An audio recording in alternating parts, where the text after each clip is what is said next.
If you look at the Jewish school system in Israel, in 1960, no more than a few percentage were ultra-Orthodox. Today, a third of Jewish first graders in the Israeli school system are ultra-Orthodox. And so you have this dramatic population growth of the ultra-Orthodox. Well, and this is not just in Israel. In the diaspora, too, if you look at observant Jews in Britain, they make up ultra-Orthodox make up 17% of the observant Jewish population of Britain. However, they account for fully 3/4 of the births to this population. And what the ultra-Orthodox are able to do is to combine high birth rates with, first of all, low mortality, because they live in modern societies. So fundamentalists will avail themselves of modern medicine, but they'll just reject modern mores. And at the same time, they lose very few children to secularism because of their very effective communal boundaries. And this is something that all fundamentalists have become quite good at, is setting up parallel institutions. It might be in Islam, it might be the Deobandi or Salafi madrasas. For the ultra-Orthodox, yeshivas. For Christian fundamentalists, it would be Bible colleges. These were all developing in the 19th century.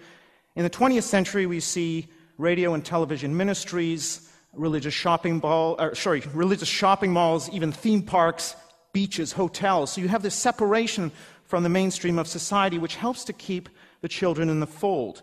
And also there's an argument called the theory of strong religion made by Rodney Stark, which says when you're actually asked to commit more time, more money to your church, you're going to be more attached to it. It's not just a compartment of your life. For the very conservative denominations, it's almost your entire life. Whereas if you're just a Reformed Jew or an Episcopalian, that's just one sphere of your life, so you can drop that and move on. However, if you leave a conservative denomination, that's your friends, that's your family, that's your identity. You really have to cut yourself off from your past in a dramatic way.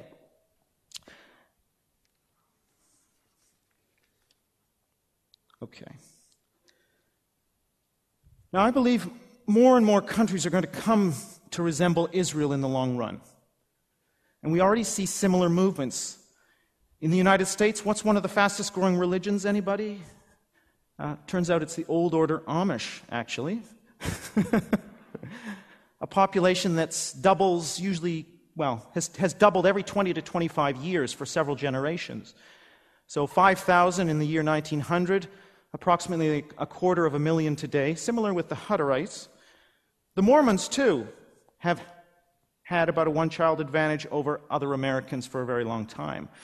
These are just a few examples of the kind of phenomenon I'm talking about that I think will become more prevalent in the future. Conservative evangelicals and Salafi Muslims are also having larger numbers of children, often dramatically larger than others.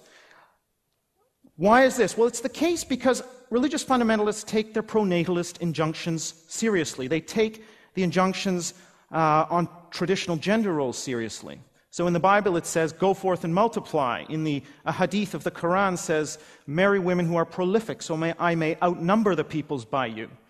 These injunctions are not only taken seriously, but they are held up as a badge of distinction, between the others who are not quite as faithful as us.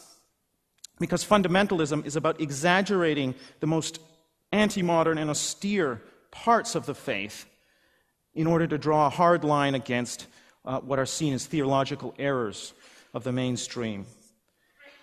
But it does beg the question, well, if this is the case, if fundamentalists have always had more children, why aren't we all Hutterites now? Why has secularism done so well? And this really speaks to the why now question. And there are a couple of major reasons demographically why we're starting to see fundamentalists pull away from the rest of the population. First of all, material incentives used to be overriding in importance when it came to how large a family to have. You needed children to work the land, to pay for you in your old age. You simply didn't have a choice. And also, most of them died, so you had to have a lot. Well, today, between the welfare state and modern medicine and urbanization, that's no longer playing a role. Secondly, the link between sex and procreation has now been broken by contraception. So how large your family is increasingly a choice. And when it becomes a choice, your values, whether you're secular or fundamentalist, take on a much greater importance. And so it's really as we move into modernity that cultural values start to matter more for fertility. And this comes out of something called second demographic transition theory in demography. So the trend towards very low fertility is spearheaded by secular people. Throughout the world, next to a woman's marital status and her education, her religiosity is the most important predictor of how many children she'll have. And so seculars are spearheading this trend towards very low fertility, and the religious, particularly fundamentalists, are resisting this shift, which is in fact the shift that's driving the great shrinking that we're talking about, or at least one of the causes of the great shrinking. And not only that, as populations decline, as fertility rates drop, the percentage difference between religious and secular increases, because if you think about it, if fundamentalists have 5 children and seculars 4, that's only a 20% advantage.